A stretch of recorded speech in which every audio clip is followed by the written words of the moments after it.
Welcome to the Excruciating Minutiae Podcast, where we obsess about sports, pop culture, and politics, but mostly sports.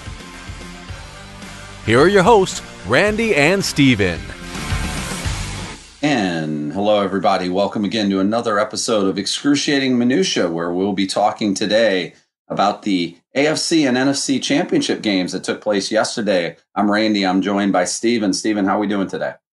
Cold. It's very cold here. I woke up this morning. It was 5 degrees. Five. That's cold. That's cold. A little bit warmer here. It's actually quite a bit warmer here. But the heat is mainly fueled by anger, since I am in the New Orleans area, and that's the game we're going to tackle first as we talk about the NFC Championship game, where the Rams came out on top yesterday by a field goal in overtime. And of course, the big news was the non-call, the missed call, the blown call, however you want to call it, the inexcusably bad call, non-call by the officiating crew, where they missed the Hulk Hogan-esque leg drop on Tommy Lee Lewis on that particular pass play.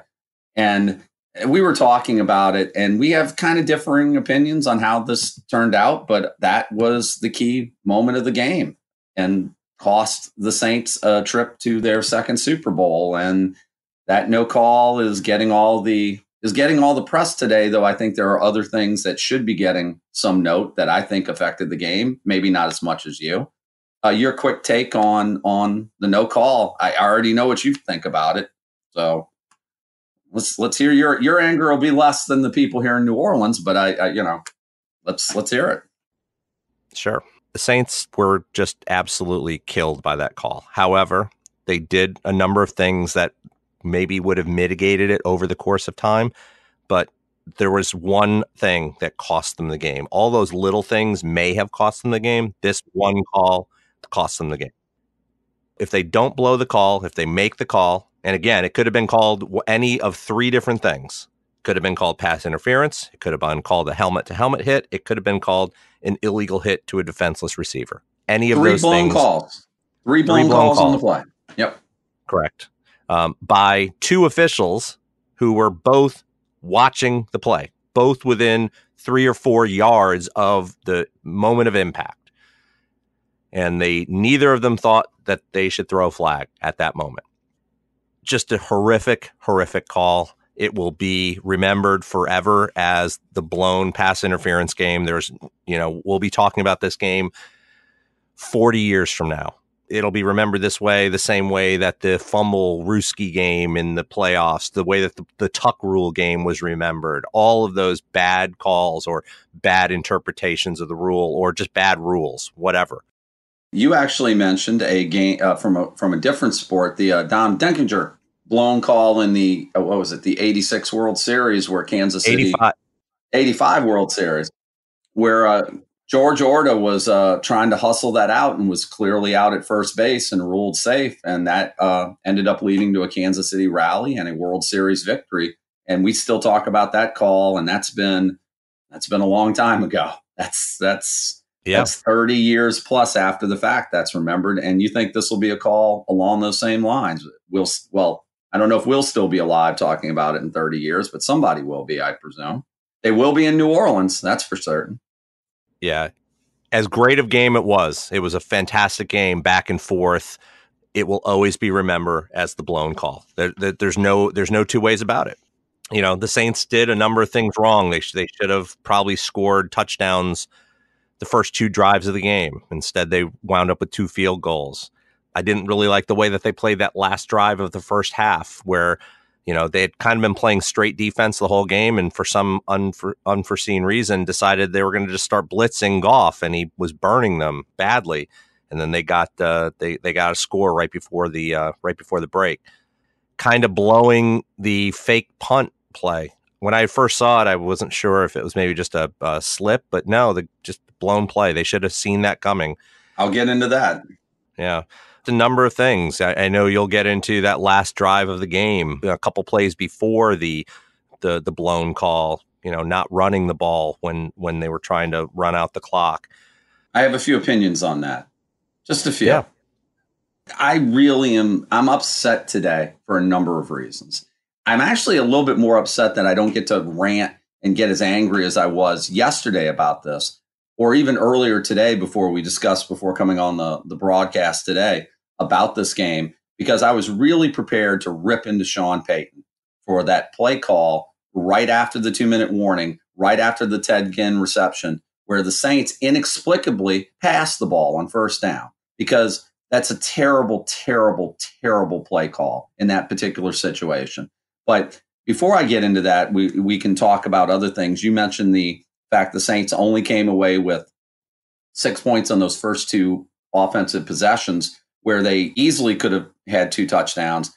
The pass that went through the hands of, who was that who lost that pass? The touchdown would have been a touchdown that would have put them up 10-0.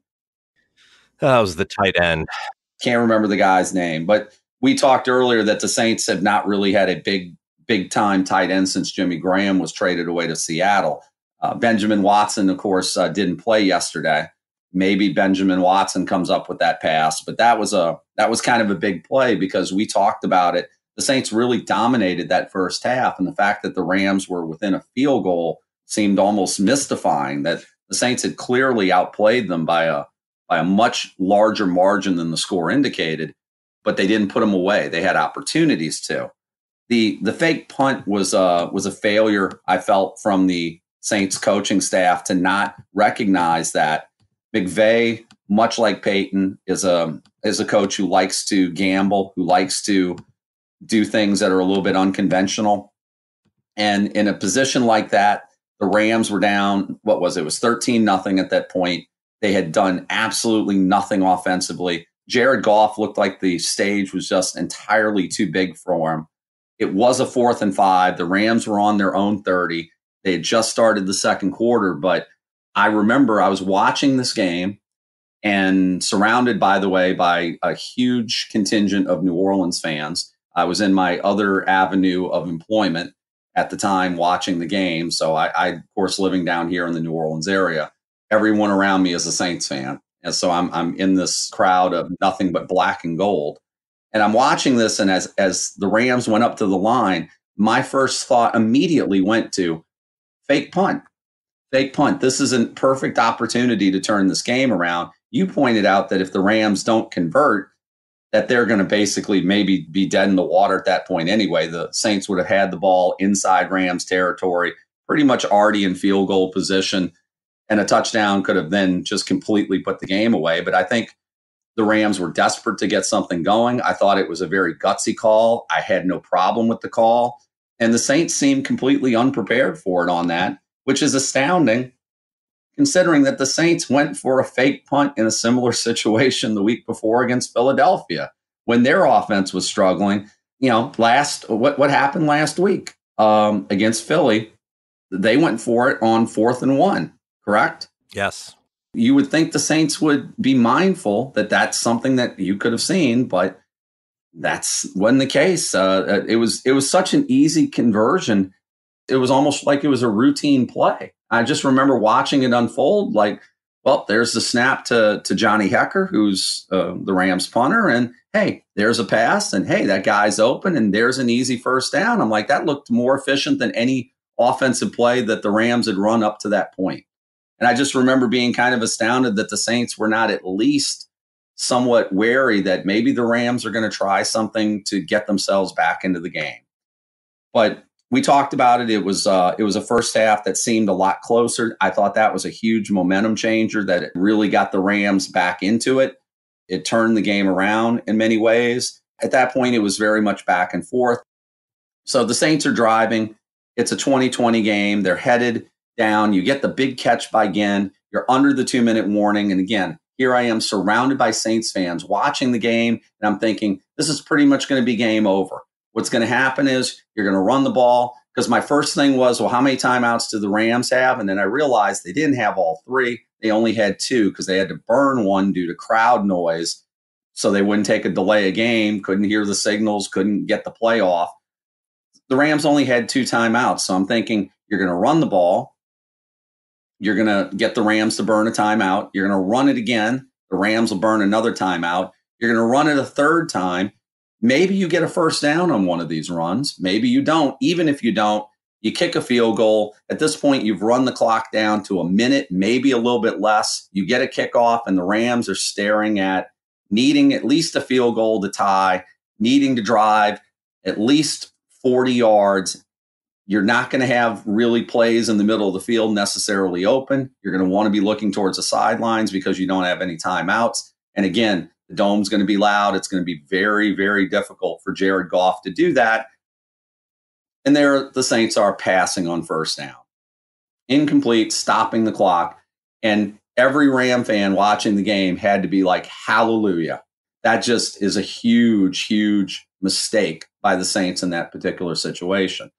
I came here today prepared to bury Sean Payton for that, because Sean Payton, over the course of his career, has been a risk taker. But we've talked about Sean Payton over the years for well before this podcast ever started.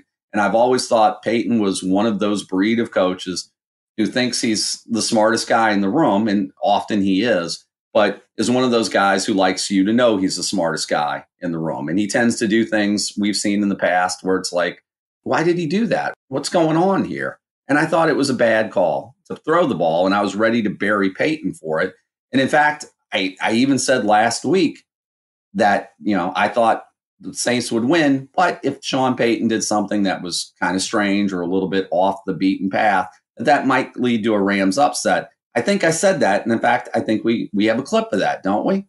We do. Would you like to listen to it? I'd love to hear it because I wasn't entirely correct on Payton, but ironically enough, I still ended up hitting maybe on what cost the Saints the game anyway, if you want to go ahead and play that clip. I think at the very end, it's going to come down to which quarterback may make a mistake, which team may make a mistake.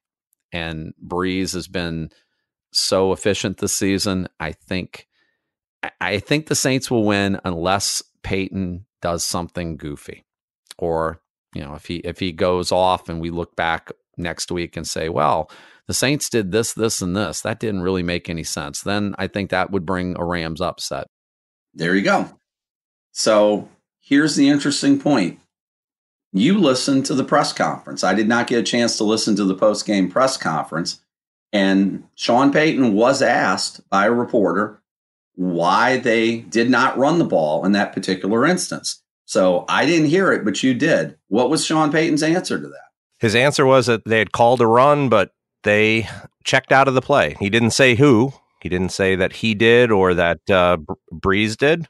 Just said that he checked out of the play. I think he said his exact words were, we checked out of the play. And my response was, who's we? Is we him? Is we the offensive play callers on that side of the ball, Payton and others? Is we Breeze? Well, if you're talking from purely a team perspective, whatever you win as a team, you lose as a team. So whoever made the decision, it was a team decision. It doesn't matter who really made it, whether it was Payton or Breeze, but my guess is it was Breeze. Watching the video, you could see that Breeze actually checked out of the original play. I had mentioned to you that the proper thing there to do probably is to run. Payton could have prevented that from happening by just telling Breeze when they stopped at the 2-minute warning, which was just prior to this play. I don't care what you see. Run the ball. Don't check out of the play, or give him an option of a different running play. So there, you want to check out of one running play to a different running play, that's fine, but he did neither. And that's unfortunate for the Saints in that case. I will also state for the record that in watching the play, Breeze made a horrendous throw. If he hits Michael Thomas on the play, you could make the argument that he maybe scores on the play. All of the Ram defenders were on the line of scrimmage. It was a quick slant. There really was nobody between Thomas and the goal line at that point. But it was a bad throw, and that's what can happen in a throw, right? When you hand off the ball, it's pretty much guaranteed that there's going to be a clean exchange. Fumbles don't typically happen that often. But when you throw the ball, different things can happen. You can get a tip at the line of scrimmage. You can throw the ball low. You can throw the ball high. There's all kinds of variables. Well, we talked about that earlier as I was discussing with another friend of mine, And his comment I thought rang true is that in today's NFL, you've heard a lot of coaches talk about the short pass is pretty much the same as a run, except it's not, because a lot more can go wrong, as you said, on a pass play. You can have a ball that's intercepted. You can have an incompletion that stops the clock, which in this case potentially was very big. Now, we'll never know. There's some hypothetical alternate universe where the Saints ran the ball 3 times, kicked the field goal. The Rams get the ball back with a lot less time and no timeouts. And however that would have unfolded, we'll never know because we don't live in that particular alternate universe. We do know that the whole sequence ended up from after the 2-minute warning, just all went completely south for the Saints. And going back to whose decision it was and going back to that clip you played, ironically enough, I said it might be Peyton who cost the Saints the game. Well, if it was Peyton's decision to check out of that, if it was him who told Breeze, if this happens, do this. So I want you to throw the ball. Or I think you brought it up and said, at the end of the day, he's the head coach. He can certainly tell even a veteran quarterback like Breeze, I don't care what happens. Run the ball no matter what. It could have been Sean Payton. Very likely, though, as you said, you watch the play, Breeze is the one who called the audible there to a passing play. Does this mean the loss is on, Breeze? It's not on Breeze. Certainly not. The Saints wouldn't even be there if it wasn't for Breeze's amazing performance this year. The irony of a quarterback who set a passing record for accuracy this season, correct? You are correct. Missing Thomas on that play, there's a little bit of irony there. And then we get to the fact that in the overtime, the Saints did win the toss. They got the ball first. They had started driving, and then Breeze got hit in that ill-fated pass that ended up getting picked. By the way, a great interception by the Rams defender on the literally laying on his back to come up with that ball. But it turned out to be a Breeze pick. So essentially a Breeze mistake and potentially another mistake in checking out of a running play for that incompleted pass play. Those may be some of the things that led to the Saints losing this game.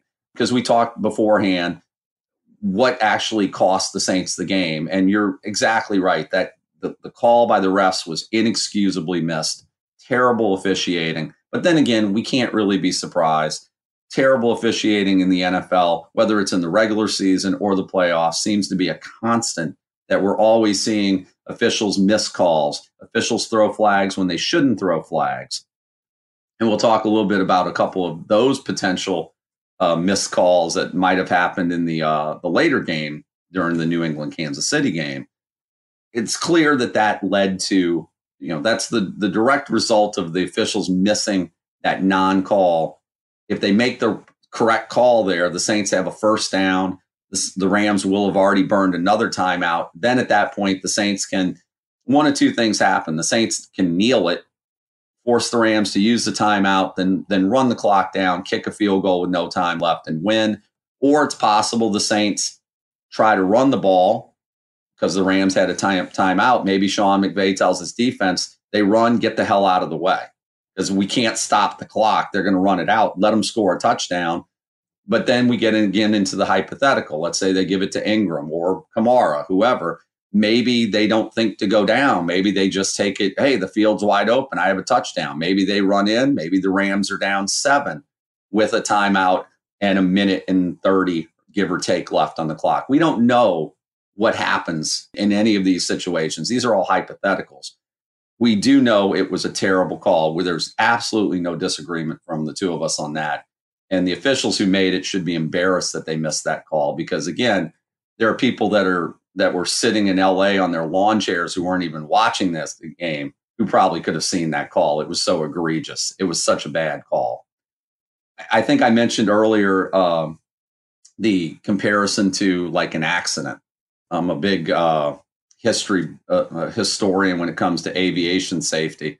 I'm scared to death to fly. I won't get on an airplane. It's irrational. I know we've had this conversation before. One day, maybe we'll talk about it on the podcast, my irrational fear of flying. But I do know a lot about aviation safety and accidents. And I always hear crash investigators will talk about this is the reason the plane crashed, but It's never one singular reason. It's a whole bunch of things that you can string together and say, well, these are all the reasons why this took place. The Saints lost the game. The biggest contributing factor was the blown call, or the blown non-call in this case. But it's not the only one. As you said, there were other factors in play.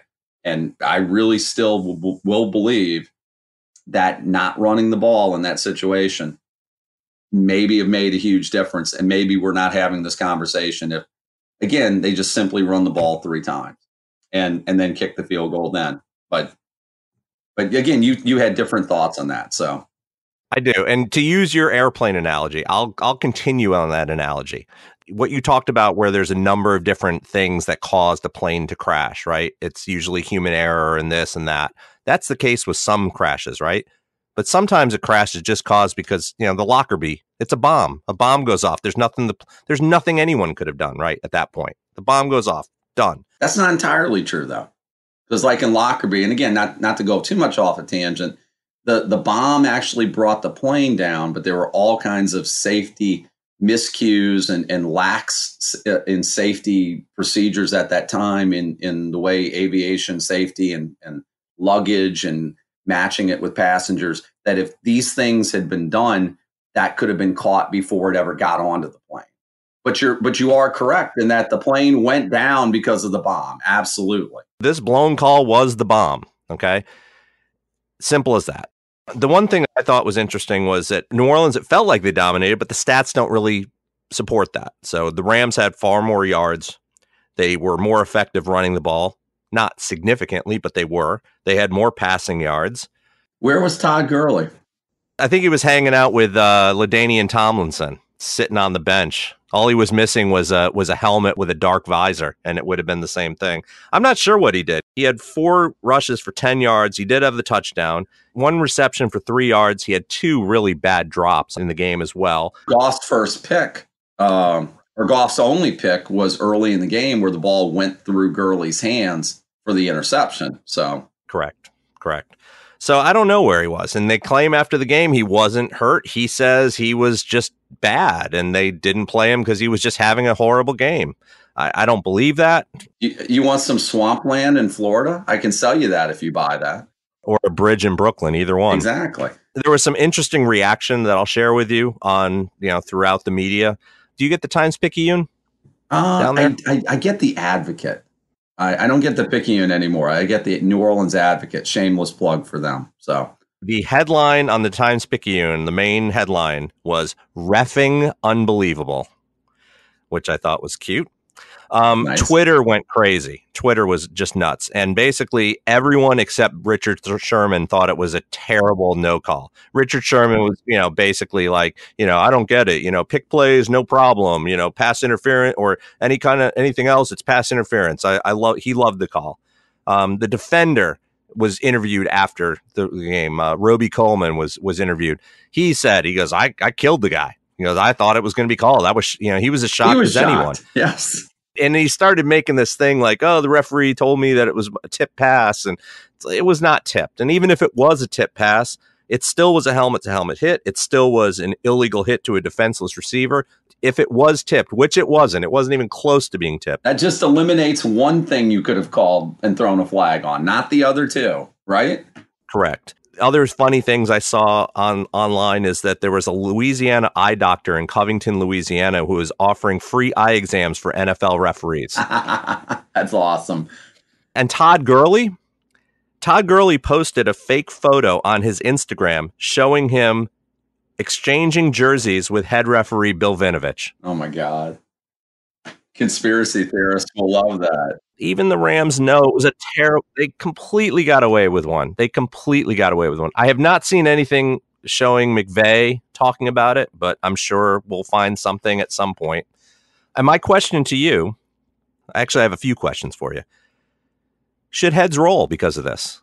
Should the head of officials be fired? Should all of the game officials be fired? We have seen an official fired earlier this year for poor performance. I'd say something's got to be done, but NFL officiating has continuously been bad for the entirety of my life. And that's now been quite a few years. And it just doesn't ever seem to get better. Something you can't let these officials miss that type of call in that crucial of a situation. That, again, if you believe like you do that that was the one thing that absolutely cost the Saints game, or if you believe maybe like I do that it's a contributing factor, it wasn't the only thing, but it certainly was a huge factor and the largest factor in them losing. Either way, somebody should be held accountable. You can't miss that type of call in that crucial of a situation. And I brought up the possibility that the reason they didn't throw the flag, and it's a terrible justification for it, we had talked about it, that this officiating crew ranked near the bottom of the league for the number of flags thrown. So over the course of the season, this crew tended to not throw the penalty flag as compared to other crews. And I brought up the idea that, well, there's a possibility that, like you'll see in a NBA finals in game 7 late in the game, we always hear the expression, the refs will swallow their whistle. You've heard that in NFL games. They don't want to throw a flag. They don't want to be the reason that a team wins. But in this case, that still may have been the case by them not throwing the flag. So if you're going to have something this, you hate to see a ticky-tack type play get flagged where a team wins a game, but that's the problem. We've seen that too. And there's no consistency to it. The only consistency in NFL officiating year to year seems to be that it's bad. It's not to the level it should be. Yeah, I think somebody has to be held accountable from that crew, whether it's the two officials that you said were literally right there and how they missed all 3 of those potential flags is a mystery, that they should be disciplined and maybe even fired. You have to have accountability. The NFL, and you said the NFL already addressed it with the Saints and essentially called them up and said, yep, that was wrong. We screwed up. Well, that's not enough, is it? It isn't. And one of the things I noticed on Twitter is that there was a couple of NFL players, I think it was Keenan Allen and J.J. Watt, both basically went online and said, there's got to be accountability for these officials. I mean, this is ridiculous. It basically cost the Saints a chance to go to the Super Bowl. It's as simple as that. I was going to say, if Tommy Lee Jones is in the end zone and Drew Brees throws it to him, Tommy Lee Jones? Tommy Lee Lewis, Tommy Lee Jones, Tommy Lee Lewis, tomato, it, really doesn't matter, right? Even if Tommy Lee Jones was in the end zone wide open, or Tommy Lee Lewis, and this wasn't an end zone play, but let's say they were wide open and Brees hits him right in the middle of the numbers and he drops the pass and the Saints lose the game. Is he a part of the Saints roster next season? My guess is no, he's not. He's gone. He's cut. Correct?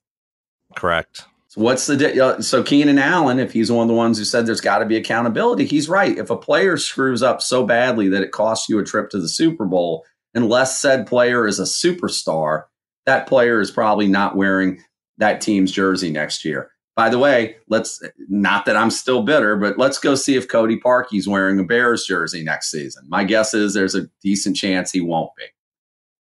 If this is a player, he's cut. The officials, you have to, like you said, you have to have accountability for that. You just have to. My second question for you. Should there be a rule change? Should pass interference be a reviewable call? Just to give you a little context, the Canadian Football League recently, I don't know if it was this year or the year before, changed their rules that pass interference can be reviewed. The Washington Post is reporting that they've talked to somebody at the NFL level and that the NFL is open to the idea of changing that rule. Your thoughts? In theory, it sounds like a good idea. In practice, I don't know how well it's going to work because you're putting more onto the plate of officials who can't get it right to begin with. And I've always hated instant replay. It works well in the NBA when it just comes down to essentially, did he get that shot off before the buzzer? We can go look at the monitor. We'll see the light go off over the goal. Is the ball still in his hands? It works well there. It works well in Major League Baseball, which tend to be very cut and dry plays. And we talked about that. Plays at first base where you can see, hey, his foot's on the bag, ball's in the glove, runner hasn't gotten there yet. That guy's out. Or, yep, that's a home run. That's not a home run. I mean, it works well there. In the NFL, it was originally instituted as an idea to get rid of the egregiously bad calls, which you would have said this certainly would have been an egregiously bad non-call. Except over the years, replay has never been used like that. How many times have we seen plays where we've gone and been talking about a play that's under review and we're watching and it's like, well, there's not enough evidence there. You can't really see anything. And the refs come out and overturn the call. Or there have been other ones where it's like, oh, yeah, that replay clearly shows this. And they'll come back and they say the call clearly stands. And that's the problem, is that the officials are still incompetent at the end of the day. It feels like, from not every single official is incompetent, but as a group, the NFL officiating is just not any good, or at least as good as it needs to be. And I just don't know if adding this to more reviewable things is going to actually fix anything, or if we're going to be looking in the future and saying, well, yeah, they went ahead and they called pass interference on that. That really didn't look like it. You know, they reviewed it. Now they've thrown a flag, but that's kind of a sketchy pass interference play. Or if they'll review things, well, they threw a flag, it looked like he was interfered with. Oh, wait a minute, they just picked the flag up. I think the solution is get better officials. Get better officials, and then these things don't happen. Better officials yesterday would have thrown the flag on the play, and we wouldn't be having this discussion. That's my take, is that in theory, it's a good idea. Will it work in practice? I have no confidence in NFL officiating more often than not. So I'm not really sure that that's going to make me feel more confident that they will get a certain thing right in the future. I think one of the things that works better for baseball and for hockey, for example, places where hockey's another one, instant replay works really well, is that the decision is not being made by the umpires or the referees on the field or on the ice. The decision's being made at some central location. So I always feel like the referee in football doesn't want to show up his. If that's kind of why they don't make too many changes, or they don't do that. They don't want to, why do I want the same guy who missed the call to be the one deciding whether he missed the call? You know what I mean? It's kind of silly. So I think the best way to do that is to have a replay official off-site. What they do in the NHL is it's the same officials. So it doesn't matter what game you're the one official can be working multiple games, because the likelihood that you have two reviewable plays at the same time is really low. So you have consistency that way, because the same guy is basically making the same types of decisions. But it's the NFL. They'll take forever to make the wrong decision to fix this. That's the perfect analogy. Yep. Yeah, this was all supposed to be fixed when they went to full-time officials. Things have not gotten better since they've gone to full-time officials. I agree they need to fix the officials, but I think they need to use the technology that's available to them and train somebody who that's their job, is to look at video and make the call. Final question I have on this game before we move on. Is this the worst 2-year bad beat of any football team in history? Last year with the Minnesota Miracle, then this year with the no call. You brought up a great comparison, and it's probably the only one I think that fits the bill, and that was the Cleveland Browns two-punch of the drive and the fumble against the Broncos in back-to-back AFC championship games. And, well, we know the Browns recovered really well from that, didn't they? So let's hope the Saints, if you're a New Orleans fan, do not follow the same path as the Browns franchise did following that. Though actually, I think that Browns team did eventually is the one that moved to Baltimore and ended up being successful. But just from the standpoint of football in Cleveland in general, never recovered from the drive and the fumble. And we were talking about what the window is on Drew Brees and the Saints being Super Bowl contenders. And I was wondering if maybe this was the last gasp. And you were saying that, they probably have at least another year in them, with Kamara and Thomas both being under affordable rookie contracts, before things maybe get difficult for them. This is going to be a tough one. There's two ways that we can look at it. We might look at a Saints team next year that just isn't as good anymore, has lost a step. Maybe Breeze loses a step, and we'll look back and say, yep, they never could get past that. That was the end of their run. Or this could get them galvanized and ready to really rally around the fact that they got, in their eyes, robbed out of an opportunity to play in the Super Bowl. And maybe that puts the chip on their shoulder and they come out with the FU mentality that we saw the Patriots come out with that year, right? The 16-0 season. And maybe they come out and get to the Super Bowl next year as sort of we should have been here last year, so this is the year we're doing it. I mean, we'll have to wait, obviously, till next season to see how it goes. But I can tell you from, again, being in the city and being around Saints fans for 6 to 7 hours after the game last night, due again to my official work capacities, that there was a demoralized, angry feeling like you could not imagine. It was disbelief. It was shock. It was anger. It was confusion. One person I talked to actually said, I really got myself invested in this team. I don't even want to watch football. I don't even care about this. And a lot of teams who see their teams get eliminated from the playoffs will say that. I don't care who wins the Super Bowl at this point. But this person's like, I really just don't even care at this point. I'm just so demoralized. That was kind of the feeling here. I feel like I said the same thing after 2003 with Aaron F. and Boone. I was fully invested in 2004. Let me just make that very clear. You say things in the heat of the moment you that, do. you know, when it comes down to it, you just don't. The last thing I'll say in this game before we move on is you were talking about things, funny things on Twitter, and you had sent me one that WWL TV, which is one of the local TV stations here, had on their feed. Everybody's seen, I assume, around the country, you have the electronic signs on the highways that alert you towards traffic conditions. If there's an accident, heavy fog ahead, buckle your seatbelts, whatever it is. And the sign on the causeway today apparently simply stated, "We were robbed."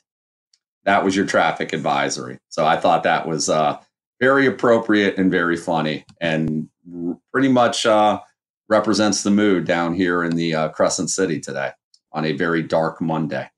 But where it's not so dark, it's dark in Kansas City, but New England, it is not. And again, we made picks last week, and those picks were 100%, again, completely wrong. We just seemingly, I think there's some advice that we could be given at this point when it comes to making picks.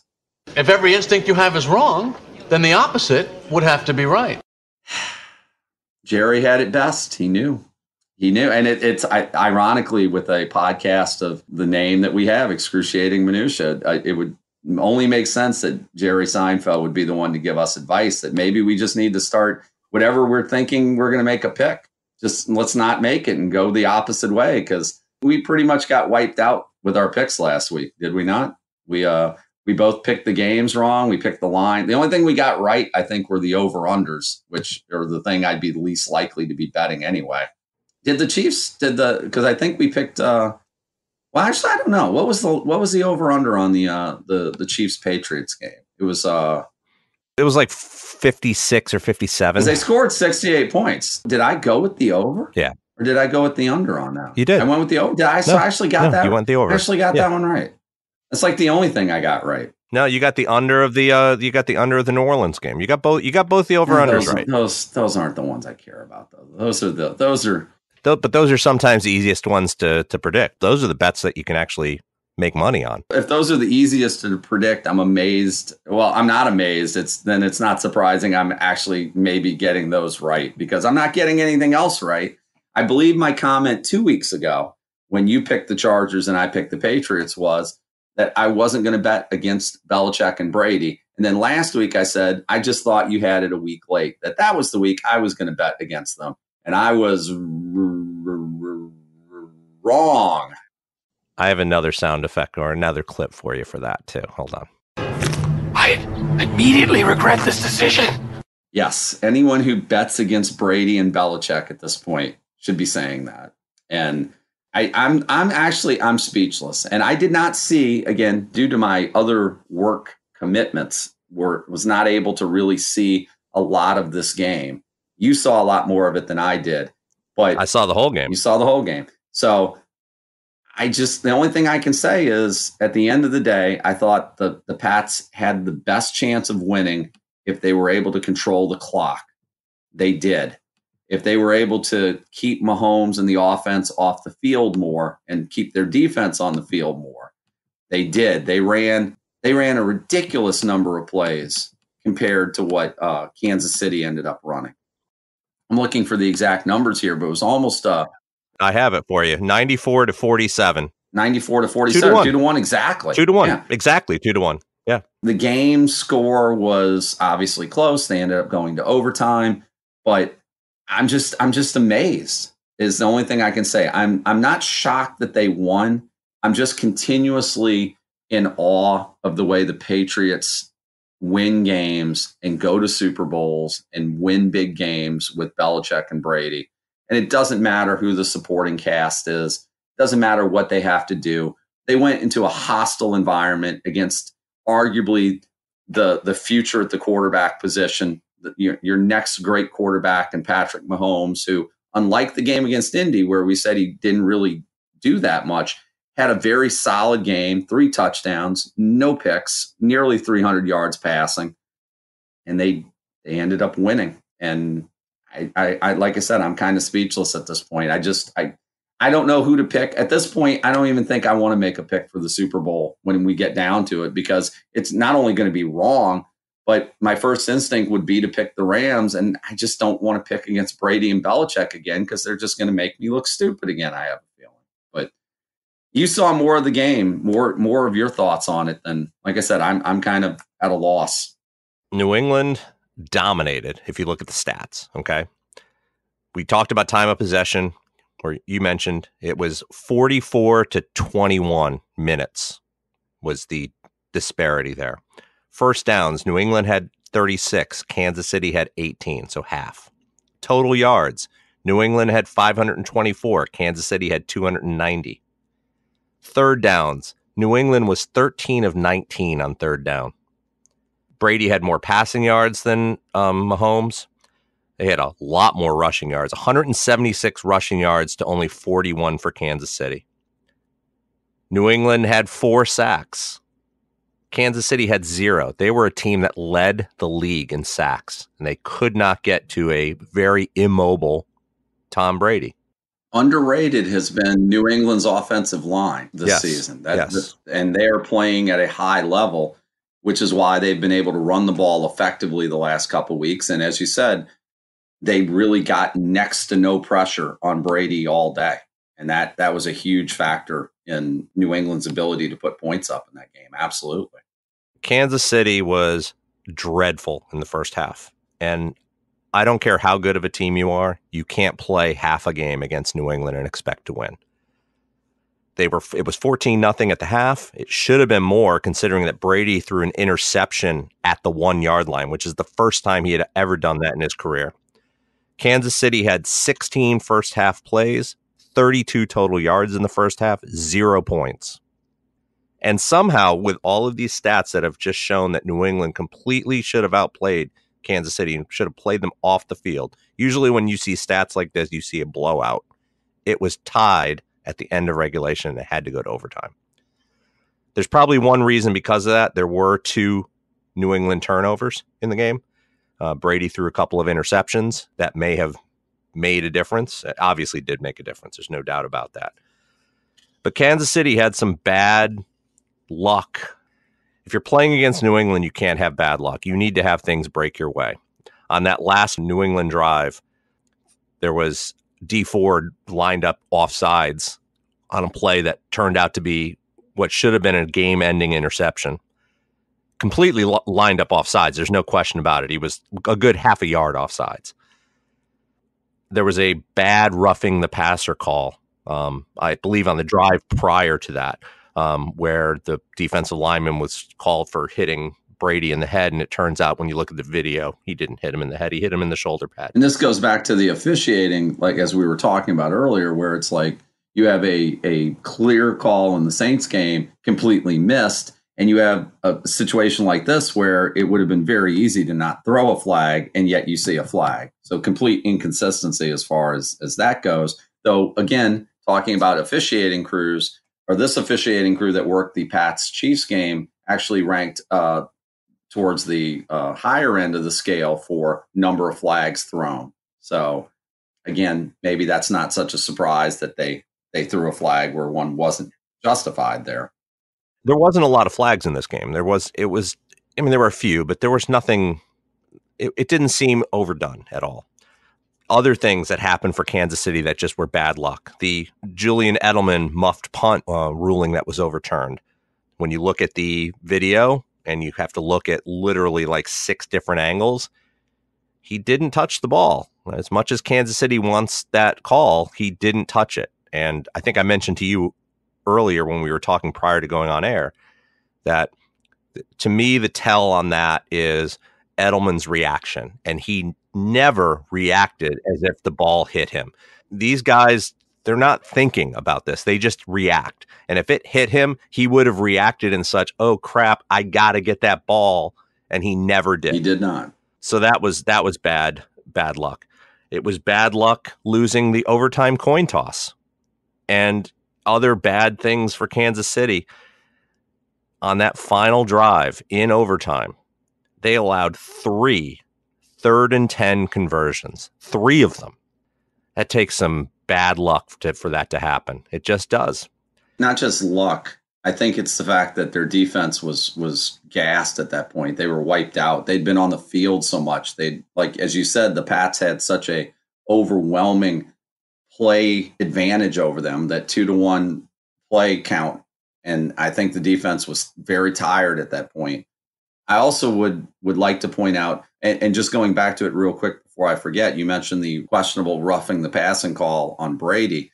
I saw a stat on ESPN from Bill Barnwell about it, and he pointed out that in the postseason, Brady has had 1,002 dropbacks since he came back from the torn ACL in 2009. 1,002 times he's dropped back to pass. Do you want to take a rough guess how many times he's had a roughing the passer call that's been where a flag's been thrown? 450. You would feel like that. A Chiefs fan would probably say that. People who hate the Patriots would probably say that. That was only the 4th time in 1,002 postseason dropbacks since the torn ACL that someone has thrown a flag for roughing the passer.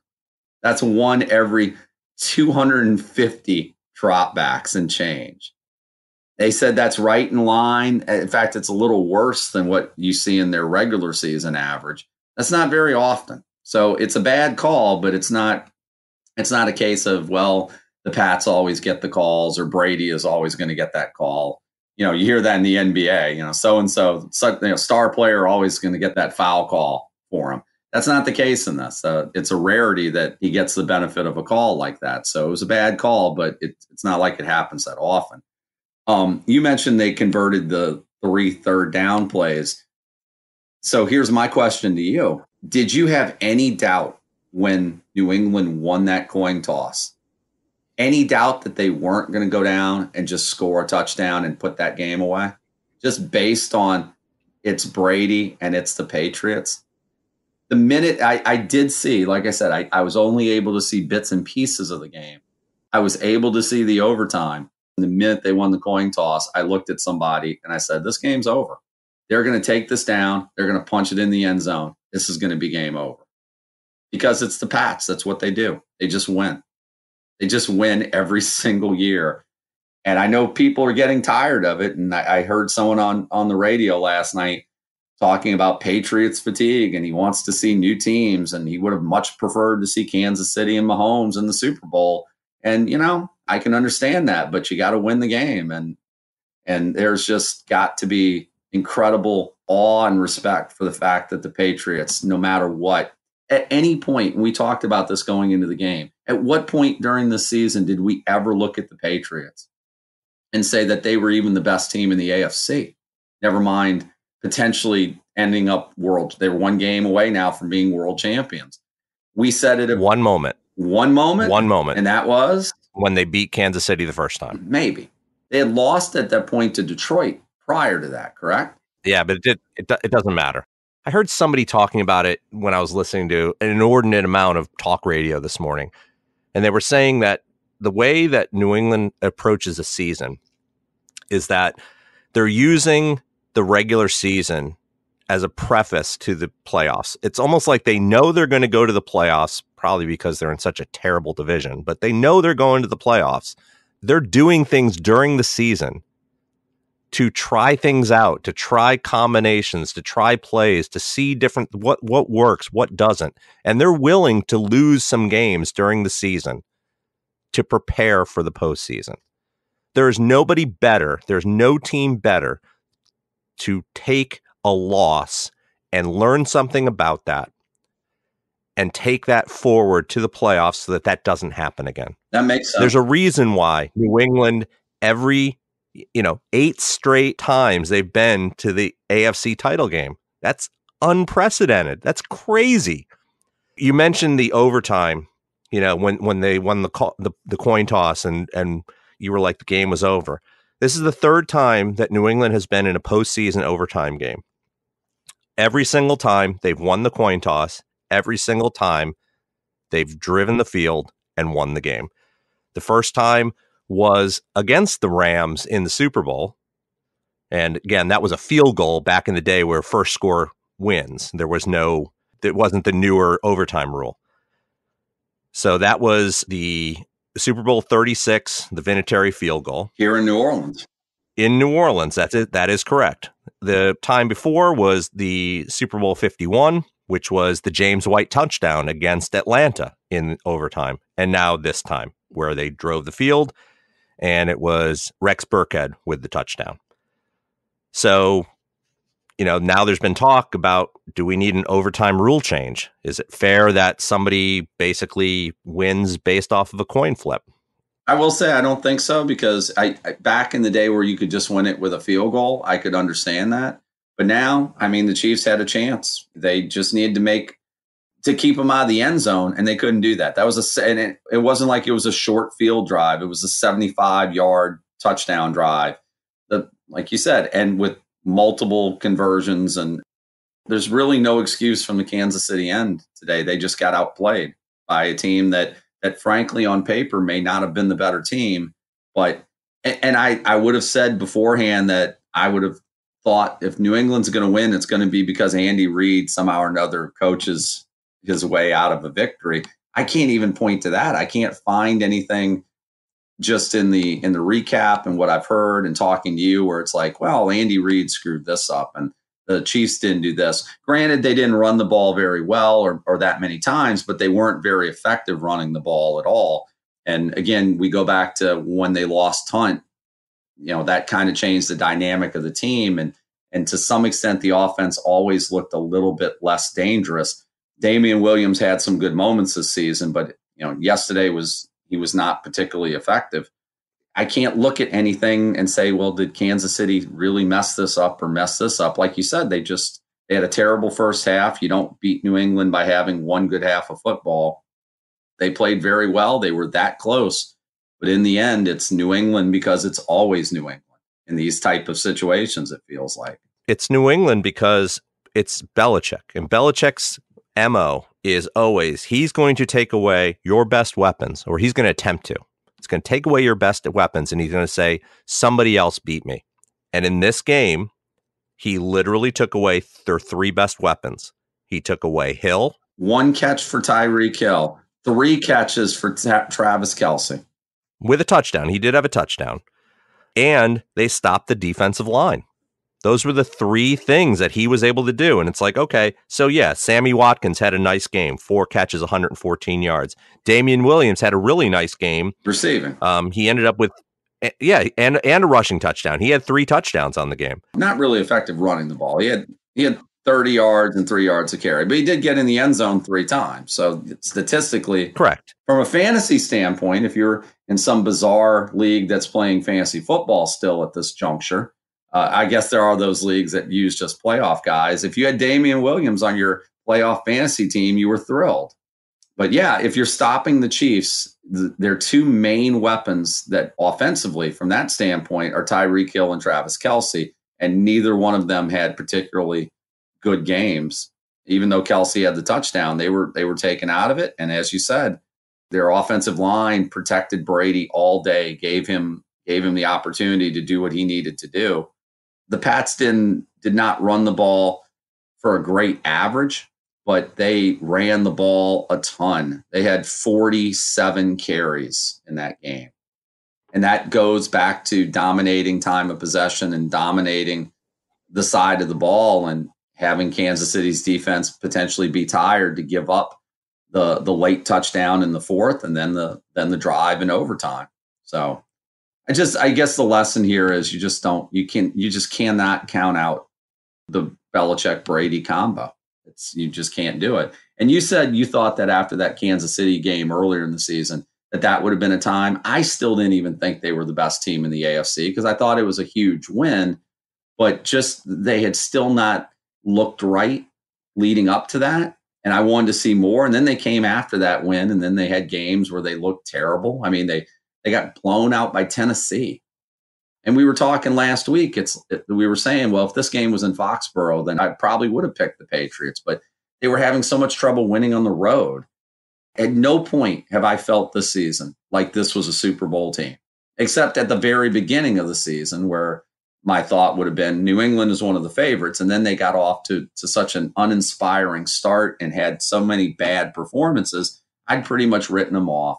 And that's my mistake. And that's my stupidity for writing off a coach as successful as Belichick and a quarterback as driven and determined as Tom Brady is. And we talked about that last podcast too, with the idea of you don't really need to get motivated. You know, you're in the title game with a chance to go to the Super Bowl. There's no motivation about being the underdog. And what Edelman had, the mantra on the T-shirts of the bet against us mentality. And they were talking about that, trying to inspire the team or rally the team about them being the underdogs in this game. I don't know if that was the case. I don't know if that really added anything to it, but we talked about the line for the Super Bowl. You said that the Rams initially opened as favorites, but the line has shifted to New England. I feel like New England shouldn't be winning this game. I feel like the Rams have the best team. I just can't bet against New England anymore. I just can't. We're seeing something, and we talked about it last time. We're seeing something that we may never see again. This level of dominance and sustained excellence in any sport, never mind the NFL with the salary cap and the way teams are constructed these days. It's amazing. And again, I'm just, my only reaction is I'm just in awe. I feel like the I'm not worthy moment from Wayne's World. You know, I feel like Wayne and Garth, like I should be bowing down in front. I'm just that impressed that they were able to do what they were able to do this past Sunday. Just tremendous job. Let me give you a couple of things here. So obviously, I think my bottom line in this whole thing is Brady is still better than Mahomes at this moment in a big spot, but Mahomes is close. So if that changed next year, that wouldn't really shock me that much. New England is going to their third straight Super Bowl. There are only two other teams that have gone to 3 straight Super Bowls. Can you name them? Buffalo Bills are one of them. Correct. 3 straight? Yep. That's that. I'm San Francisco. It's a long time ago. Oh, a long time ago?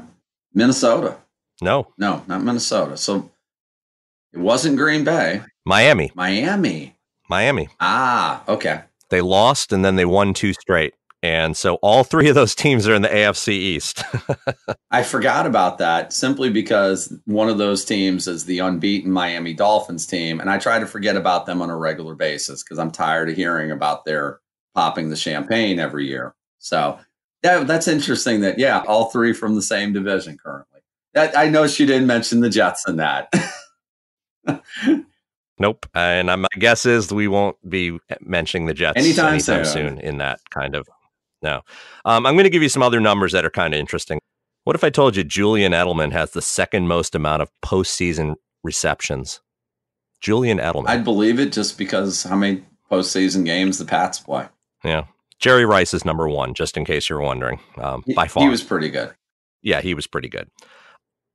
I'm going to give you some other numbers that are just going to be absolutely mind-blowing. Playoff passing yards. Joe Montana in 4th place with 57.72. Brett Favre in 3rd place with 58.55. Peyton Manning in 2nd place with 73.39. Number 1, Tom Brady, 10,917. And counting. Wow. Playoff passing touchdowns. Peyton Manning in 4th place with 40. In 3rd place, Brett Favre with 44. In 2nd place, Joe Montana with 45. In 1st place, Tom Brady with 73 and counting. Playoff winning drives. That is, in 3rd place, two guys are tied, Montana and Manning, but it's not the Manning you would think. It's Eli, not Peyton, both with 5. 2nd place, Elway with 6. 1st place, Tom Brady, 12. This is New England's 11th Super Bowl appearance and 9 of the last 19. And they're 5-5, so they're going for their 6th win to tie Pittsburgh. This will be the Rams' 4th Super Bowl. It's their 2nd as the LA Rams, which in 1980 they lost to Pittsburgh. They won their only title in 2000. Kurt Warner, greatest show on turf. Yep. And this is a rematch of Super Bowl 36, which was 2002, which New England, we mentioned earlier, Vinatieri with the overtime field goal to win 20-17. That game, the Rams were a 14-point favorite. The beginning of the Brady era, right? Yes, it was the beginning of the Brady era. That was his first full season. That was the year that Drew bled so much he needed a transfusion, as Chris Berman would have said. Mo Lewis just annihilated him and that made Tom Brady the starter. He was 24 years old. He was the MVP. Jared Goff is 24 years old. So at the time of that Super Bowl, Jared Goff was 7. McVay, who's turning 33 this week, he was 16. He was a sophomore in high school when Tom Brady won his first MVP. It's a little bit of a changing of the guard now, isn't it? A little bit. It could be. It could be. If the Rams win, it definitely could be looked at that. It's going to be a good matchup. You were mentioning different stats.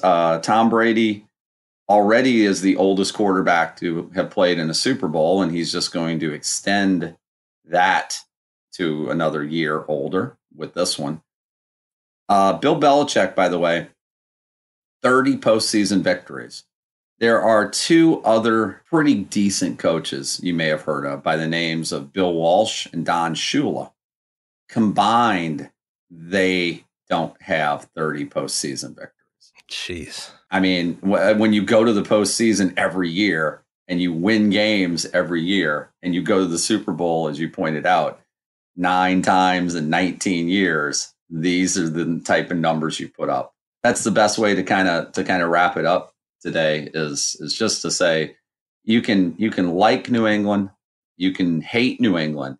And again, in the atmosphere I was in last night as the game was being played out on TVs around me, there was definitely a very pro Kansas City sentiment.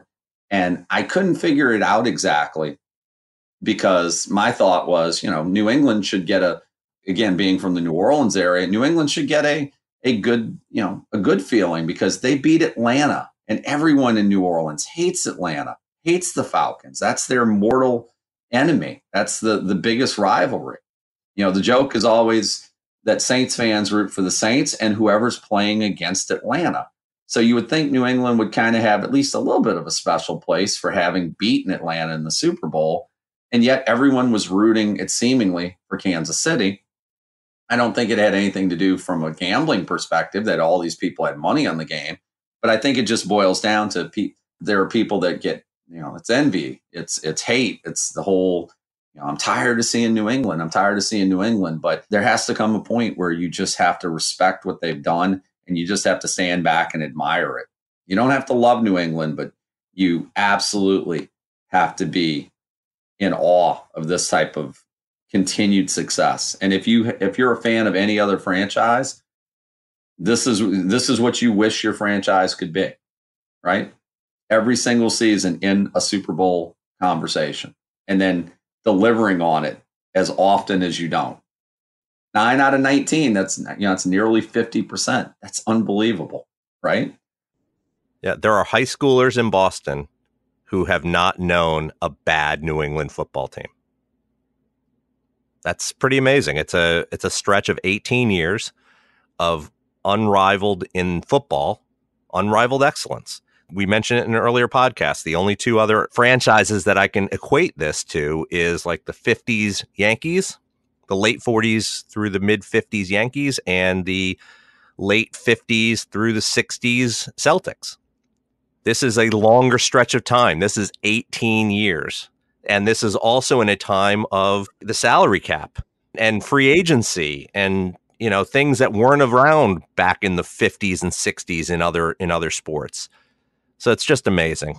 The final thing I'll say about this is yesterday's action made up for the first 2 rounds of crappy football and bad games. These 2 games will be remembered for a long time. We will all be able to point to the missed call and that Tom Brady final drive, defying the taking odds. over the game. And yeah, just amazing. It made me really happy to be able to sit down and watch both games.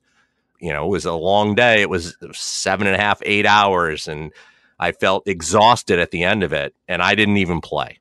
So it was amazing. My final note is that I did tell a very disappointed Saints fan who also said, I can't stand this. This is just the worst feeling. And I said, the one thing about sports and rooting for teams is that's part of it. The heartbreak when you lose can be just devastating. The exhilaration when your team wins and it all comes together and you're left on top, that makes it all worth it. That one moment of exhilaration wipes out all that heartbreak.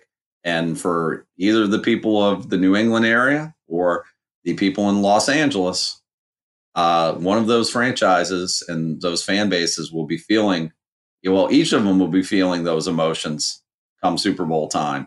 Which one will remain to be seen, and who we pick will obviously be determining who anyone listening to this picks, because again, it'll probably be the opposite because we'll probably be wrong again.